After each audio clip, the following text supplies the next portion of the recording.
कृपा बलकना करो आमी बड़ो दुखी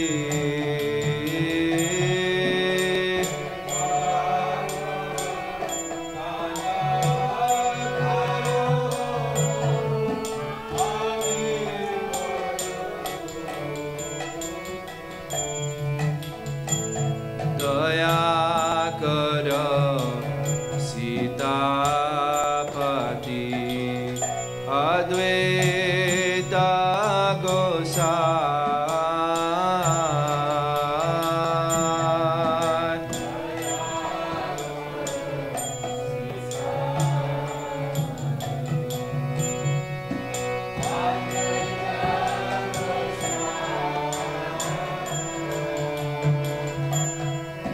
तव कृपा बले पाय चैतन्य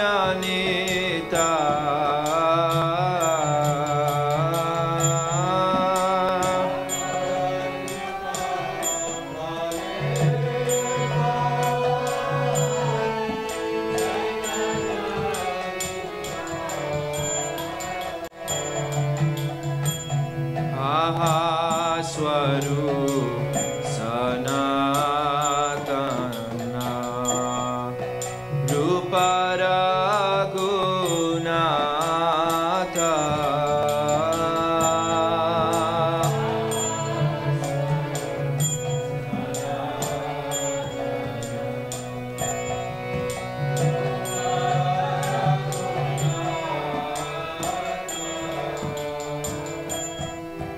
पतयुगा श्रीजीवा प्रभु लोकनाथ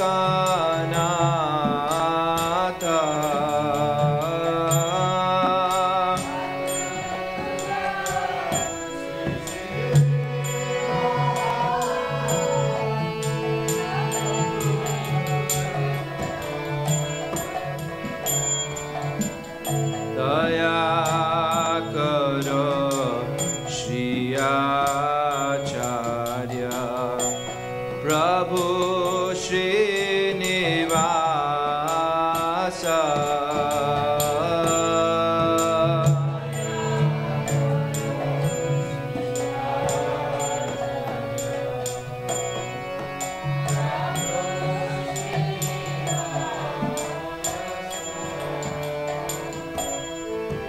रामचंद्र संगमगे नरोत्तम दास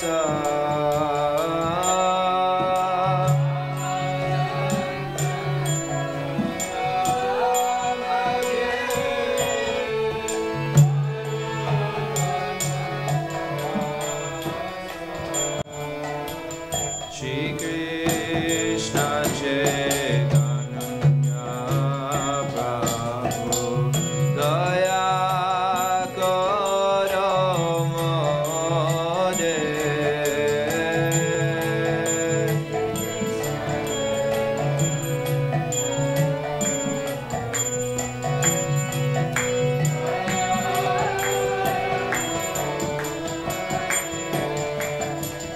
तुमा बिना के दयालु जगत संसारे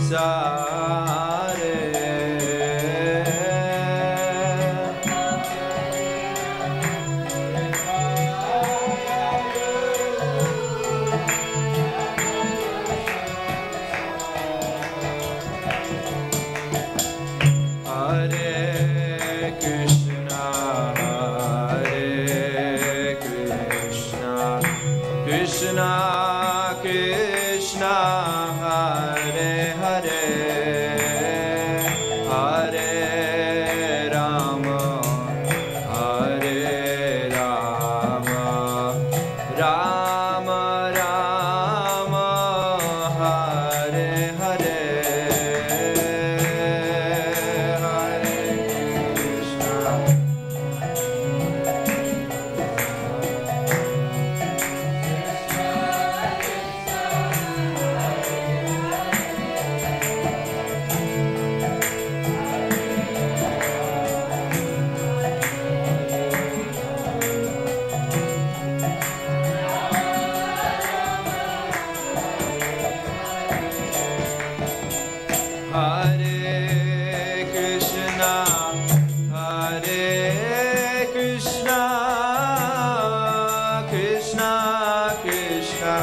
Hare Hare, Hare Rama, Hare Rama, Rama Rama, Hare Hare.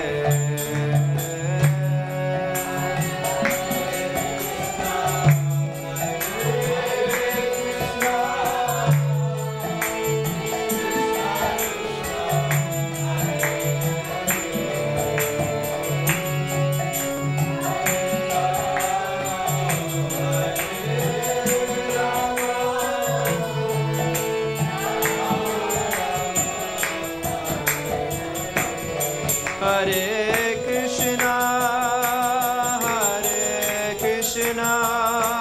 Krishna Krishna, Hare Hare, Hare Rama, Rama Rama, Hare Hare, Hare Krishna.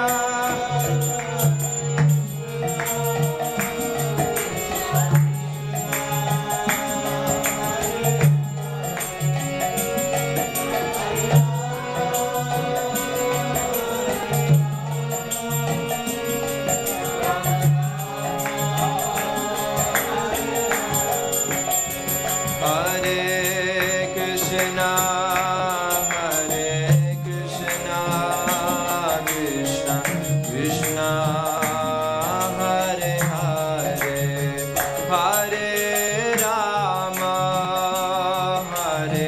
Rama, Rama Rama, Hare Hare, Hare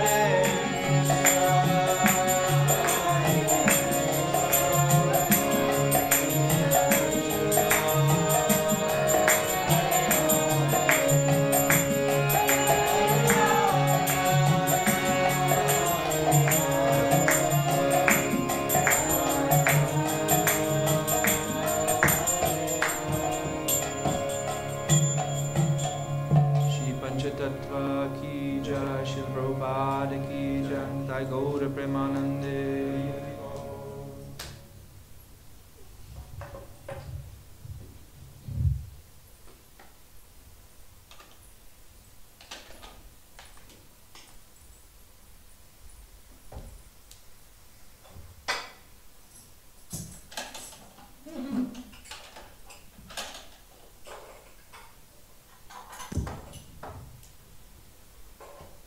Thank you, Guru. Hare Krishna.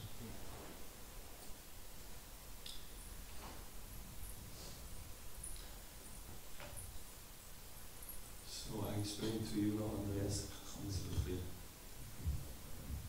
how every morning we study, and usually we study Srimad Bhagavatam. This has been established by Srila Prabhupada. And in this temple on Sunday we study Chaitanya Charitamrita.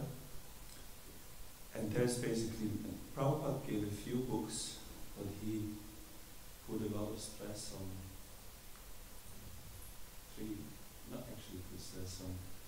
some active devotions also there, but in terms of getting a sound philosophical understanding, he was speaking about 3 books, Bhagavad Gita, you heard of Gita, yes, and Srimad Bhagavatam, and then Chaitanya Charitamrita. And he said it's a progressive understanding that is given in these texts. So Bhagavad Gita is the very foundation of who we are, what is this world, what's the purpose of life, who's God. And it ends by saying that our duty as living entities is to surrender God. So that's how it concludes Bhagavad Gita. And Srimad Bhagavatam basically it takes up from there, and it establishes how one surrenders to Krishna. And Srimad Bhagavatam is very voluminous. It gives many different stories of different devotees, how they serve the Lord, how they interact with God, how they surrender. And then Chaitanya Charitamrita, it really gives the deep understanding how this bhakti, this relationship with the Lord manifests. And so on Sunday we study, and at the moment we are in the Madhya Lila, and the Madhya Lila is the middle part. And basically Chaitanya Charitamrita can be translated as the nectarian characteristics of Lord Chaitanya Mahaprabhu. And in a way it's a biography of Chaitanya Mahaprabhu, who we worship on the altar. On the left-hand side we have two personalities, and then on the right that's Chaitanya Mahaprabhu. He appeared 500 years ago in Bengal, in India, and we can say he was definitely, in our eyes, the biggest reformer in India, in the whole world. And most probably this will be seen more and more over the coming decades and centuries. So it's a biography, but not only gives it just a historical account of Chaitanya Mahaprabhu's life, but it also gives the understanding of who he is, and again what bhakti is, because he came to teach bhakti, devotional service to Krishna. And just to understand where we are now, what we are reading, Mahaprabhu, he only lived for 48 years. He's eternal, he's not dying at any time, he also doesn't take birth, he's ever existent. But as we say, he sometimes manifests and then again disappears. And as I mentioned, 500 years ago, in the end of the 15th century, he appeared in Bengal, and he left sometime in the 16th.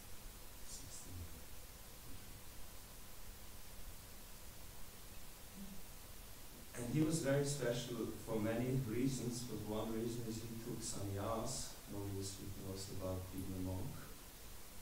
You asked me, am I a monk? Yes, I'm a monk. But when we have school classes, I also explain that I'm a monk who can always change. Again, I'm a brahmachari, a student. But there's a different form of monk being, and that means finished. You need a lifelong vow, as I understand. And Chaitanya Mahaprabhu took the vow in the age of 24. How many? 23. So, in your age, he basically decided that in this life I will not have anything to do with family life, relationship, or anything connected to worldly life. And when he took sannyas, the tradition says that the sannyasi, a renounced monk, he will not stay in one place, mostly. At least not in the initial phase of his sannyas life. He will move constantly.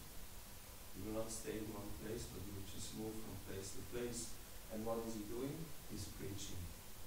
We also, yesterday, Andreas noticed that in the class of Bhakti Vasudev Maharaj, who's here, he was speaking a lot about preaching.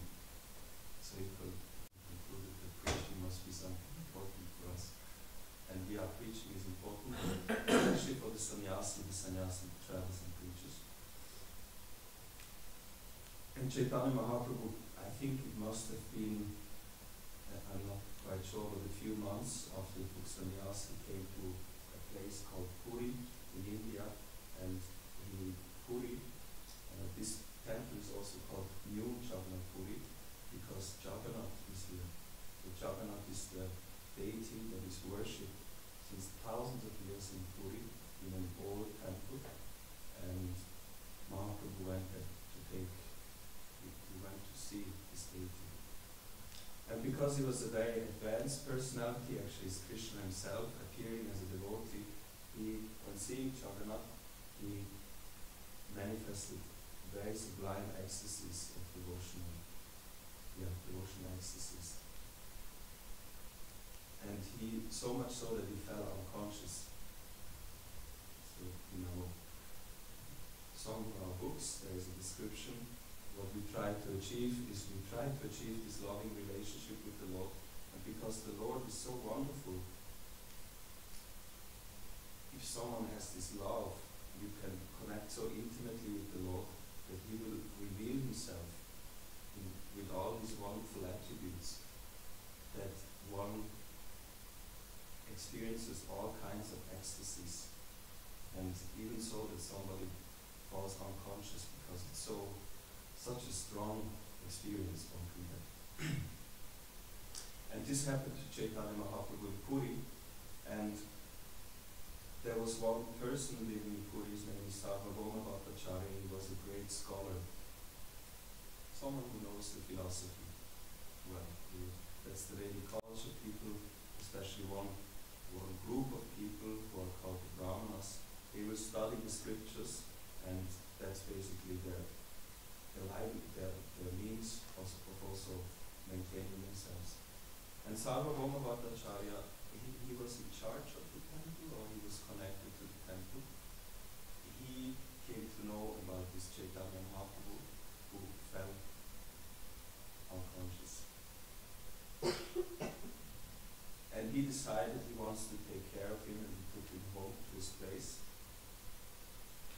And Sarvabhauma Bhattacharya, on one hand, he could immediately see that this is not an ordinary person, the way he looks, and what kind of emotions he manifests. It's not from this world. So that was one kind of impression he had.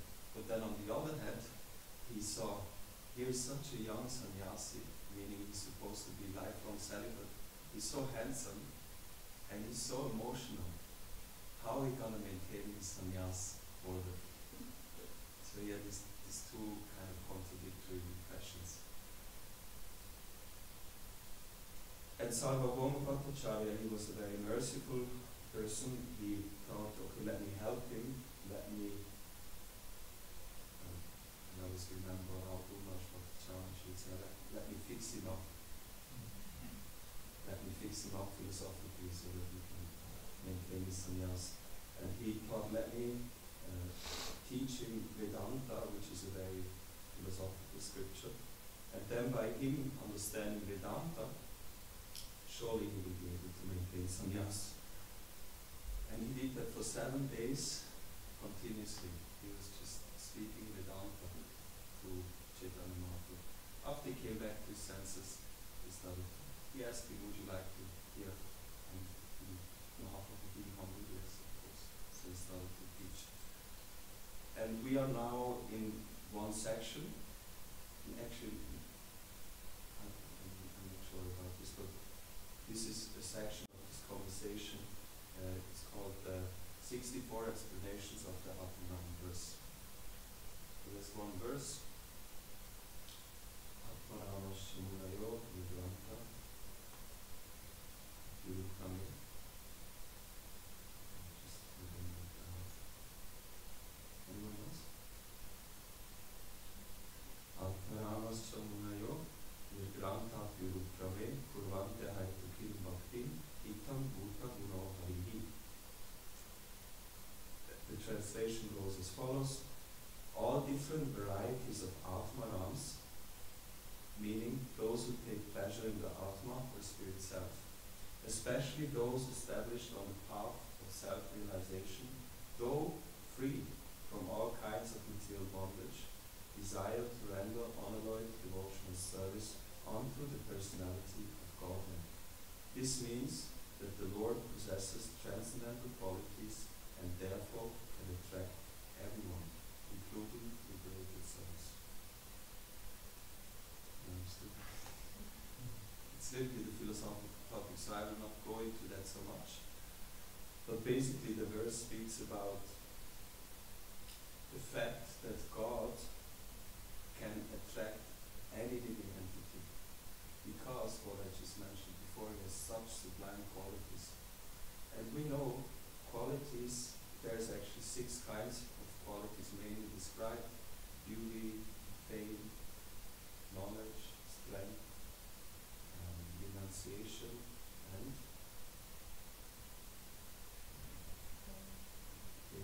mentioned. Strength, knowledge, fame, beauty, wealth. Yeah. So we see also in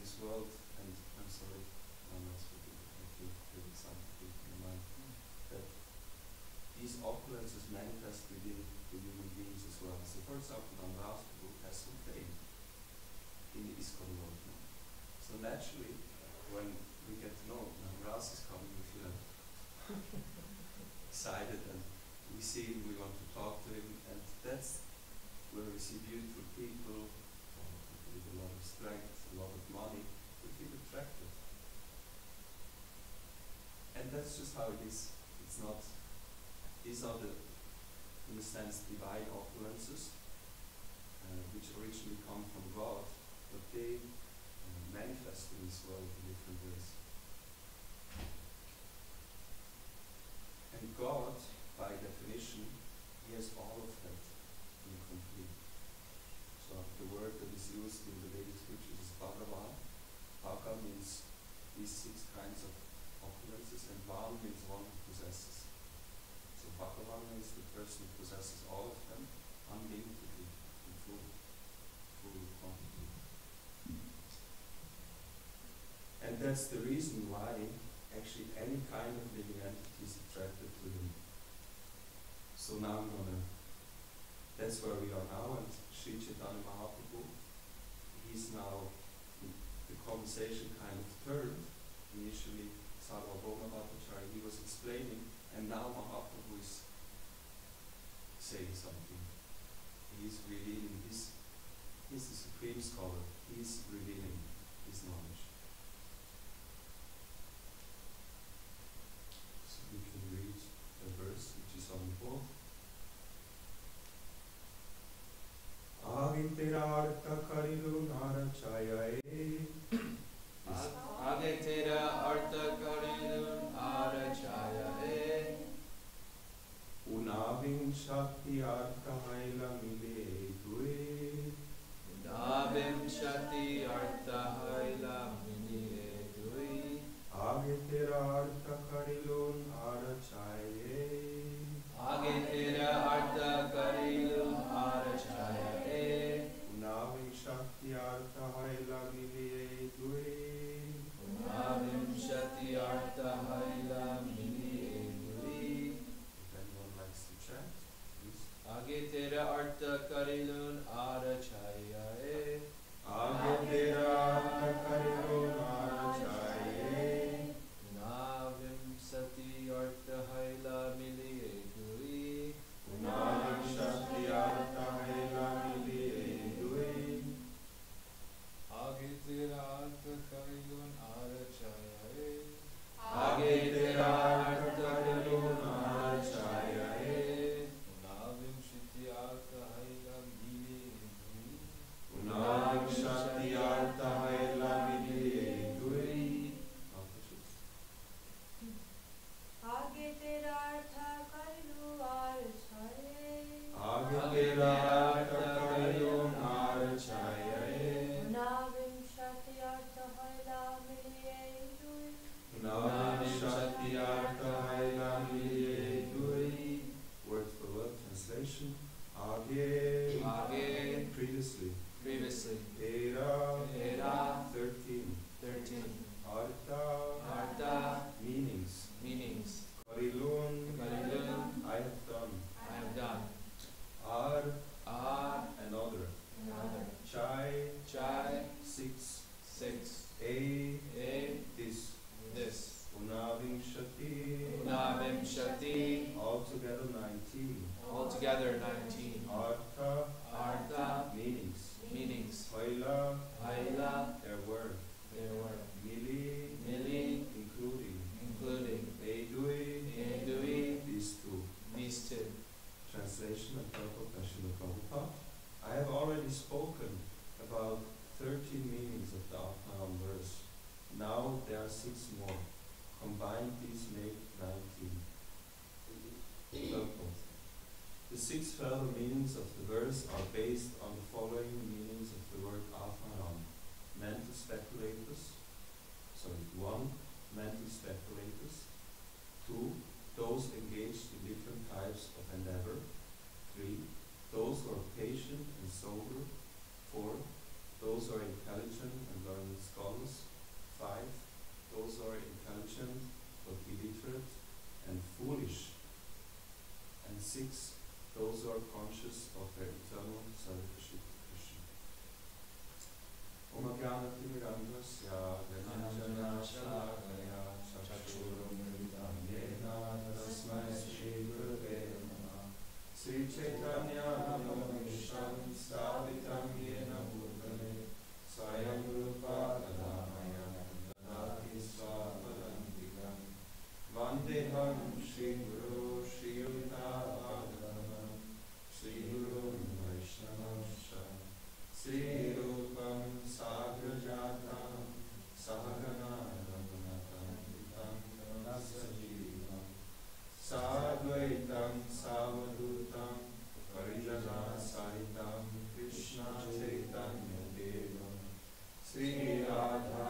Krishna Param Sarananda Sri Shashamita He Krishna Karuna Sindhu Dinabandhu Jagatpade Gopesha Gopika Anta Radha Namostute Tapta Kanchana Gaurangi Radhe Vrindavaneshwari Vrishabhanu Sute Pranamami Hari Vanchakalpa Tarubhyascha Kripa Sindhubhyaivacha Patitana Pavanebhyo Vaishnavebhyo Namo Namaha Jai Sri Krishna Chaitanya Prabhu Nityananda Sri Advaita Gadadhar Srivasadi Gaura Bhaktivinoda Hare Krishna Krishna Krishna Hare Hare Hare Rama Rama Rama Hare Hare Namo Vishnu Padaya Krishna Pristaya Bhutale Srimate Bhaktivedanta Swami Nityananda Namaste Saraswati Deve Gauravani Pracharine Nirvishesha Shunyavadi Paschatave Chatarine.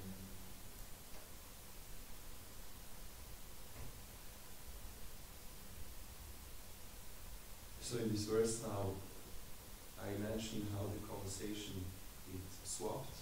Mahaprabhu is now speaking to Sarvabhauma Bhattacharya. So what happened? Sarvabhauma Bhattacharya, he explained for 7 days Vedanta philosophy, and after 7 days Sarvabhauma Bhattacharya became irritated. He was irritated probably before, but at that point he thought, let me ask, because Mahaprabhu was just sitting and not saying anything. He was not even, sometimes when we give classes, people just sit, we don't see if they like what you say, if they understand what you say. And then sometimes it becomes very, because you want to communicate with someone and then you are irritated. And I understood. And after 7 days, that Sarvabhauma Bhattacharya asked Chaitanya Mahaprabhu, do you, Sri Chaitanya, that was his name, Sri Chaitanya, you Sri Krishna Chaitanya, do you understand what I'm saying? And Sarvabhauma Bhattacharya, he was from a different school. We also spoke yesterday about different philosophical schools, where even though they might have the same scriptures, but they have a completely different understanding of the Siddhanta. What is it actually about, ultimately?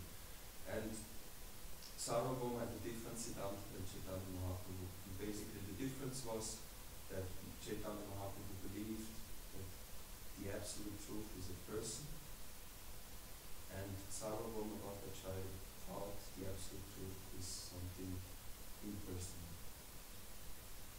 And so he explained the Vedanta Sutra on the basis of that Siddhanta. And then Sarvabhauma asked Chaitanya Mahaprabhu, did you understand what I'm saying? And Chaitanya Mahaprabhu's answer was, actually the Vedanta Sutra, the verses, I'm understanding them. They are like sunshine. But your commentary, your explanations, they're like clouds covering the sunshine. And naturally, Sarvabhauma Bhattacharya, being a great scholar, he was very agitated by hearing them. You know, who would dare to tell him that actually what he's saying is nonsense, it's covering the truth? And then they started to have a conversation about this verse, and Sarvabhauma Bhattacharya gave a number of explanations, I don't remember. He gave a few explanations to this verse, and then Mahaprabhu gave 64 explanations. And that was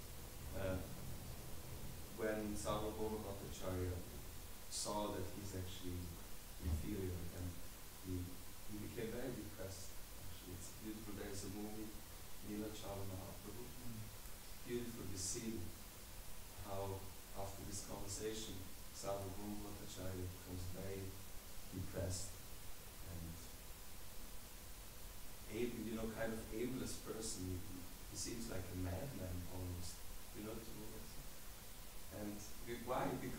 existence, his whole ego is based on I'm the great scholar. And here comes a young sannyasi and just defeats him. And the problem was, as I mentioned, he didn't believe in the supreme personality of God, the supreme person. And in this Nilachal Mahaprabhu, it's seen how Sarvabhauma Bhattacharya is in this room. And he has sleepless nights in his dreams, and then in the night, in a dream, well, he had a vision, and Chaitanya Mahaprabhu appears, and then Chaitanya Mahaprabhu manifests the form of Satpurush, Krishna, Ramachandra, and Chaitanya Mahaprabhu. So Krishna is God, Ramachandra is another form of God. And by this then Sarvabhauma Bhattacharya understood Chaitanya Mahaprabhu is the supreme Lord, and his whole depression was gone, and he felt very grateful. And he composed many beautiful prayers in glorification of Chaitanya Mahaprabhu. But now we hear Chaitanya Mahaprabhu is explaining the verse, and he is explaining now only one word out in this verse, and that's the word Atmaram. And in the purport, also Srila Prabhupada also says now 6 further meanings of this word come. And Sanskrit, I was trying to understand it, or I was trying to think if we can understand this phenomena based on our English or German language. But I don't think it's really possible because our language is so different. Sanskrit, even though connected to our languages and in a sense the root of our languages, the grammatical structure is quite different, and we can see how our languages will become much more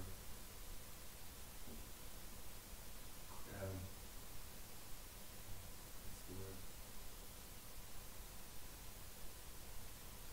Our languages are not so, maybe you can say, flexible.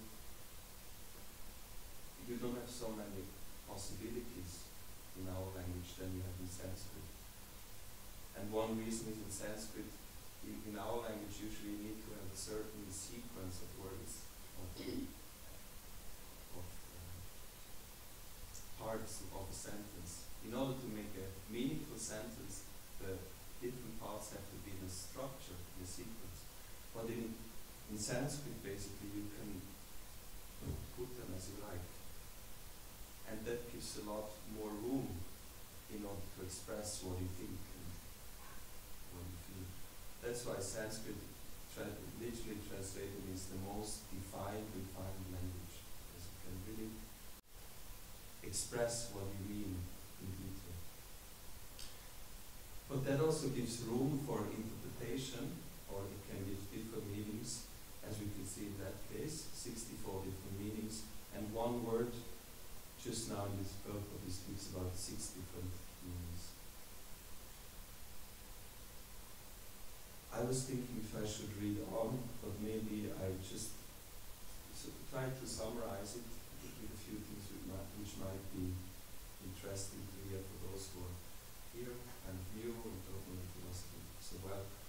And I just want to say a few words about what is mentioned in this verse, how God, Krishna, is all attractive. He's attracting everyone. This is the Hare Krishna temple, this is the Krishna consciousness movement, and the word Krishna means that person is all attractive. And I already explained why this is so. And there's many examples in the scriptures, and also in our life, or in the history of ISKCON, how so many different people come to Krishna.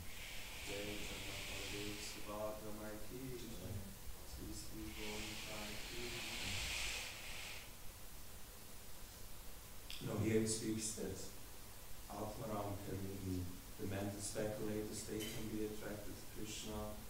Those who are very learned can be attracted to Krishna. Those who are intelligent or illiterate and foolish can be attracted to Krishna. And later on even it comes out that even Atmaram with refer to a materialistic person, because we know Atma means the self, but the self can mean different things. It can mean the soul, it can also mean the mind, and it can mean the body. So Atmaram can mean someone who is completely happy enjoying the body as well. That comes later. And in this sense it includes all human beings on different levels of consciousness. And in the Vedic scriptures there's basically two main divisions of consciousness. One is the material consciousness, the other is the spiritual consciousness. And the material consciousness means my consciousness flows through the senses to the matter, and I try to enjoy by connecting myself with matter, my body with matter. And then the spiritual consciousness is connected to the spiritual reality. And there is also different levels on the material and the spiritual. On the material platform, there is a nice scheme of dividing the consciousness, and then it speaks about 5 levels: the Annamoy, Pranamoy, Manomoy, Jnanamoy, and Vijnanamoy. And 3 of them, they are material consciousness, and 2 of them are spiritual. And basically, it's terms which are very unfamiliar, but basically it means 1, you enjoy the gross platform, eating, your senses come in touch with sense objects. Then 1 is kind of in between, and then the 3rd one is subtle, meaning your thoughts. For example, we have thoughts, we have feelings, we have desires, and they are on the subtle plane. So even on the subtle plane we can enjoy them. And on the spiritual platform there's basically 2 divisions. 1, if someone connects with the impersonal aspect, as I was saying, Asarvabhoma Bhattacharya, he believed the absolute is impersonal.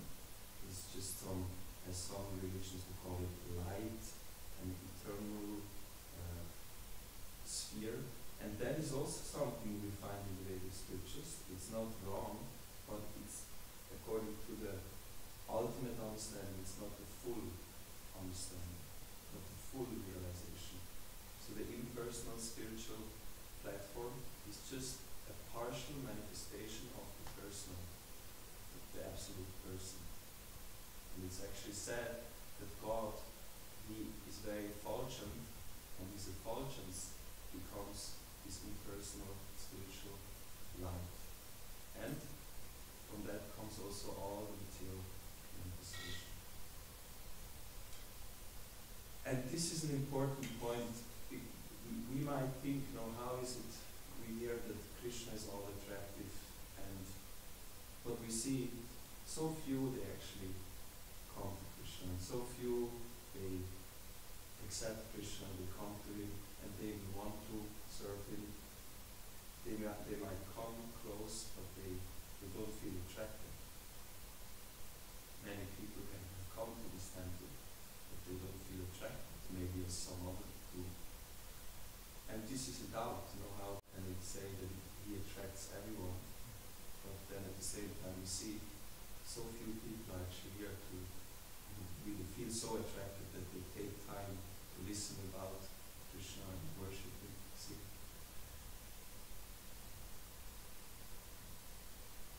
And to explain that, we find many different statements in the Vedic scriptures how it's all dependent on consciousness.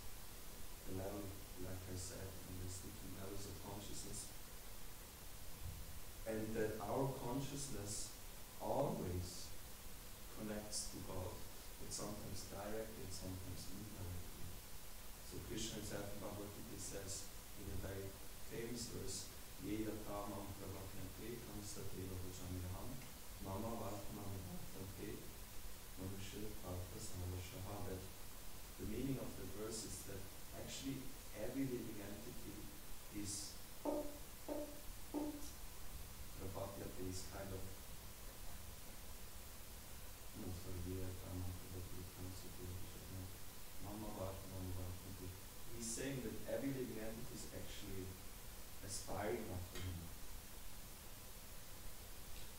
says, Ye Karma Prabhavante, but depending on what kind of level of consciousness we try to connect with him, he reveals himself. I was saying how God is the embodiment of all wonderful qualities, and if we analyze our life, we are actually only striving after good qualities in our life. That's all we do. We try to be happy by accumulating money, and we connect with nice people. We have emotional loving exchanges. We buy different objects in order to give pleasure to ourselves. And in the Vedic understanding, all these things manifest indirectly the opulence of God, which in him is fully manifested. And in this way, if we accept that teaching of the Vedas, then we can first accept and understand that if we like it or not, we are always after God. Of course, if we have to accept the fact that everything comes from him, everything is a manifestation from him. Even the living entities. If I fall in love with someone, then I fall in love because that small living entity, like a drop of water, a drop of the ocean, is manifesting the small, minute qualities of the ocean. That's what I feel attracted to. But if I see the ocean, then I also have the drop inside, but there is many more drops, and the ocean itself is a different phenomenon altogether. And therefore, in the Vedic scriptures, then it is advised to the living entities, rather than focusing on the small particle, you aim for the absolute. You aim for the complete. Because the small part will never make you happy. You will always feel incomplete. But if you connect to the absolute, the complete, that's where you will feel true satisfaction and fulfillment. And in the beginning, that might be a little bit, how do I know Krishna exists? How do I know that this is true? And the beauty about this is that in all the Vedic disciplines, different philosophical schools, there is always with philosophy a sadhana and practice, how you will and reach the goal. And every philosophy, every school, they say if you practice the sadhana, then you can find out yourself if what is said is true or not. Because you can make an experimental, you can make an experience. You can verify in your own life if this is true or not. And that's what we are doing. We hear about Krishna, we wake up early in the morning, and we chant and do so many things. Exactly for that purpose, we try to redirect our consciousness from the conditioned realm to the small material opulences and things that attract us to the Supreme. And especially we're doing it by chanting, because the name in a theological understanding is no different from that. That means if you manage to somehow or other focus your consciousness on this name, and you really bring them together, and that means you have to put aside all the other things in your mind, then you can make this this realization. And that is the most important aspect of our practice, to chant, because it's said in this age especially, that's how everyone can in very short time make a substantial lying experience of coming into contact with God.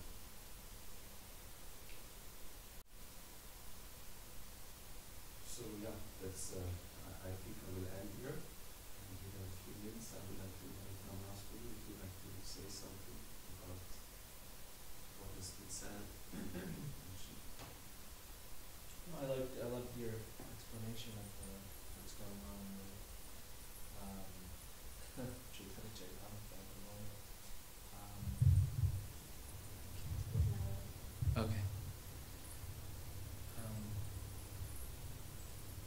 guess maybe a question is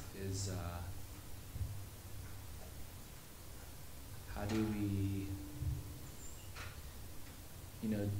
how do we align ourselves with connecting with the holy name, with the, because you said the holy name and Krishna are the same, but whenever we chant, it's not always that we feel that presence. And you said it's about consciousness. So, what would you say is the mood of how do we chant in the mood that where we can access Krishna?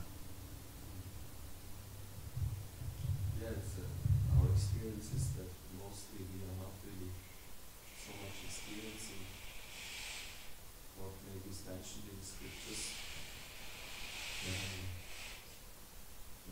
There's this verse of Rupa Goswami, I think, who says, I wish I had 1,000 tongues and 1,000 ears so I can just properly relish the holy name. Now I only have 1 tongue, 2 ears. How much can I relish? And sometimes we hear these statements, we feel, yeah, when is this happening with me? And of course, one thing that comes to mind are the 10 offenses, which I think we tend to neglect a bit because we are so used to hearing them, and it becomes like a little bit mechanical thing. That I know them, but do I really know them and see how they manifest in my life? And another thing which I just reflected on a lot the other day is, I see if I listen about Krishna, the chanting is different.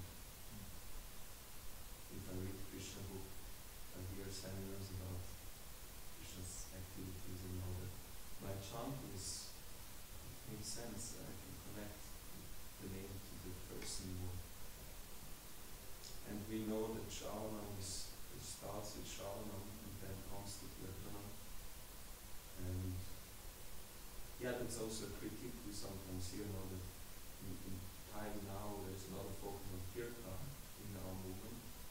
And maybe the Shravana part sometimes could be a little bit neglected, but that means those who don't do Shravana, our acharyas say clearly, they cannot really do Kirtana. It might, and I think Andrew said, it might, it's a semblance of Kirtan, it looks like externally, but the essence,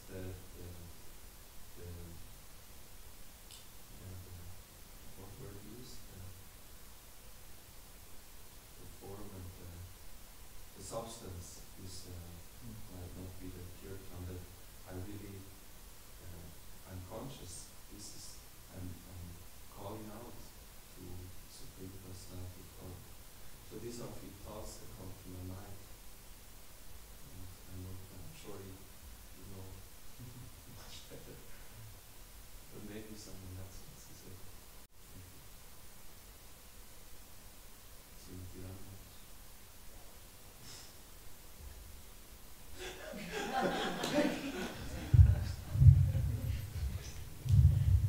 Hare Krishna Prabhu. Yes, I want to share only one thing. Yes, that's true. Sravanam is very important.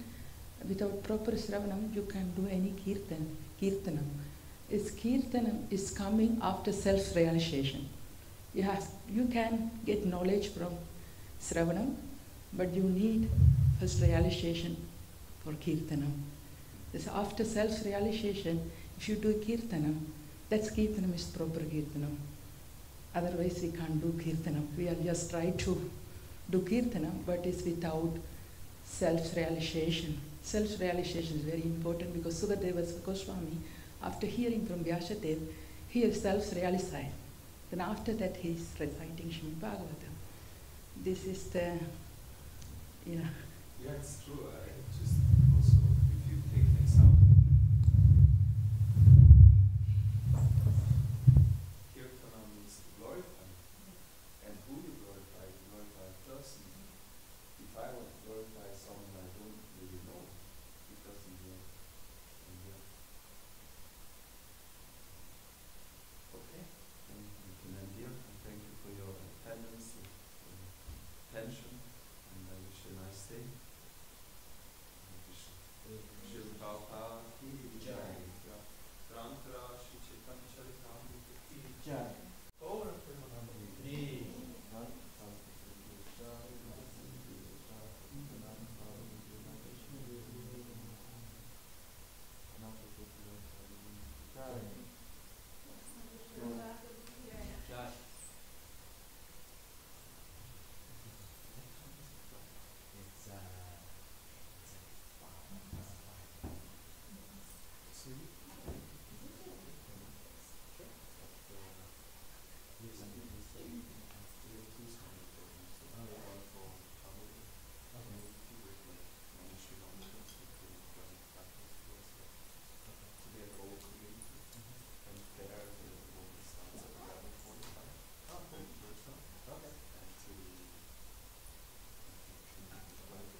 I stayed for much one time in New Jersey. We stayed with Dara Chandra. Yeah, And Mahesh, you have a picture. I probably remember it. yeah.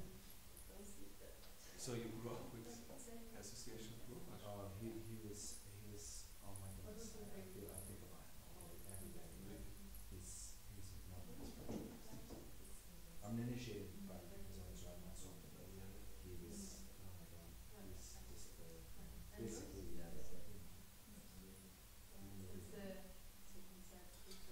Your parents, they were Krishna conscious when you were born?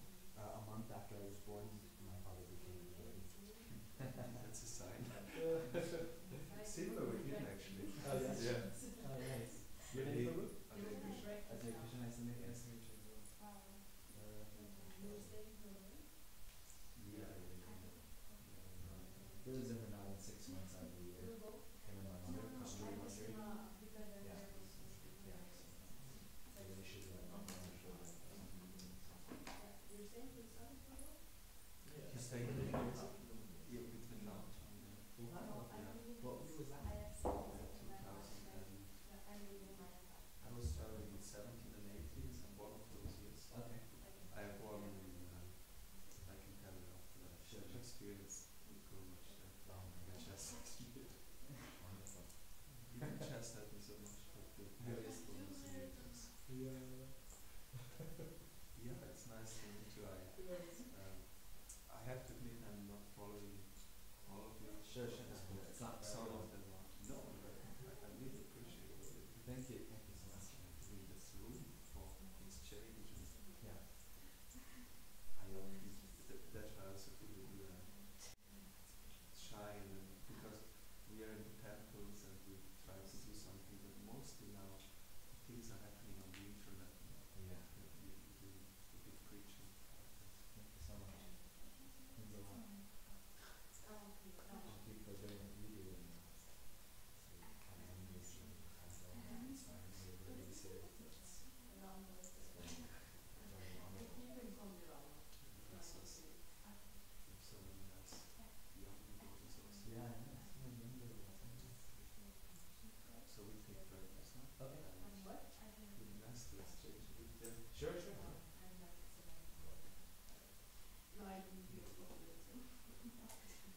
Just gonna stop you.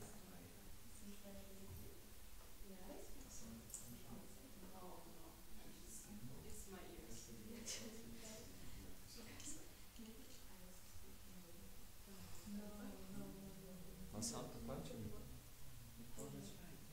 Yellow. You also just thought. I'm not feeling the Masanta outside. Yeah. In New Jersey is kind of saying the Same, yeah. Colder actually. Snow and everything. colder. Yeah, colder.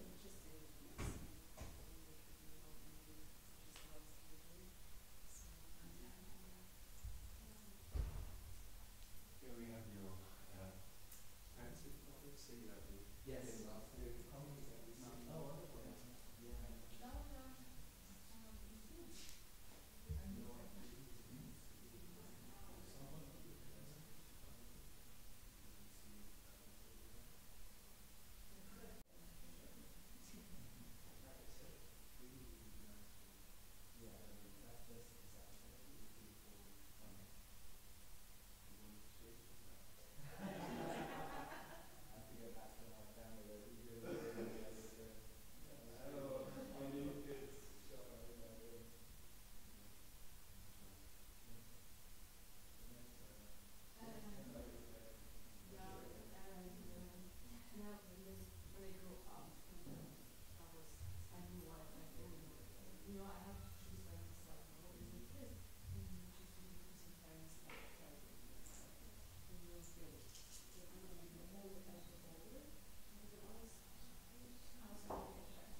hold longer because many are nice, but if they like just like I don't know, like just externally good, like and then you wait very short time, they'll just be bad. So, yeah, just as an advice that when people look, you can look at their ones and then they take it long. Yeah, it's very tricky. I was thinking of the other ones in China, but you know, I know it's really bogus. Yeah. And they use it often in the surgery. Yeah. No, I think it was perfect. So you have to make it more so that that's what I said. It's 10 hours.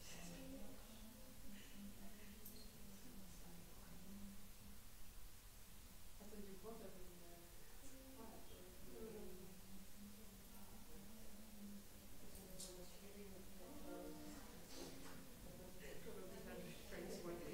And how much was this?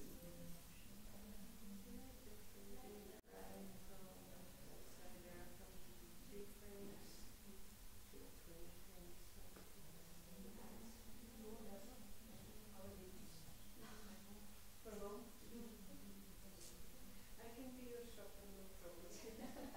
Very experienced.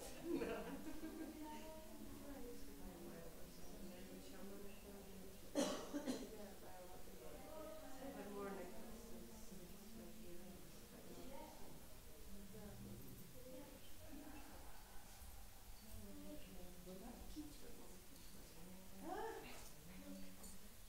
Maybe it's cold.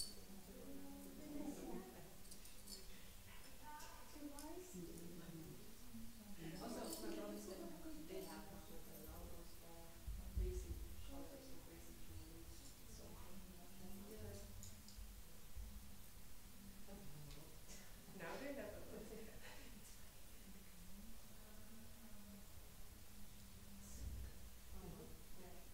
I think I noticed the little was a change.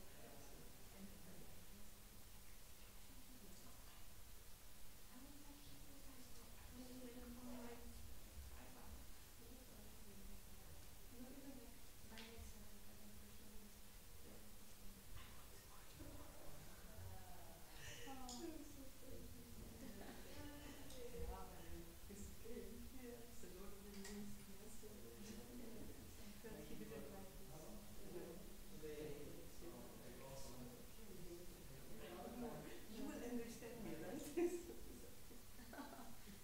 Yeah, he's smiling. Call it our generalizers. Call it. They are there. They are on mission. Nice dressing. See, both we You? did together. You also, huh? She did Cornita, I did Jamila. This outfit we have every second Sunday. Every second Sunday this outfit. Was it? No. It was just 2 weeks ago. But today was Santa Panchami, so. Yeah, I know. I expected this outfit. We cannot put blue for my Santa Panchami. It's the, I guess it's the best outfit in the moment, huh? The nicest outfit. Or just the Something. more yellowish one. Yellow. Really yellow one.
So yeah, and this like she had real color. This is so beautiful.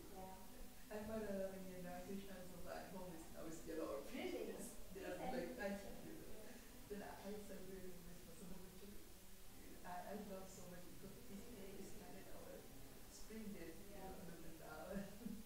So many things is changing, and I love this time. You know, when you see the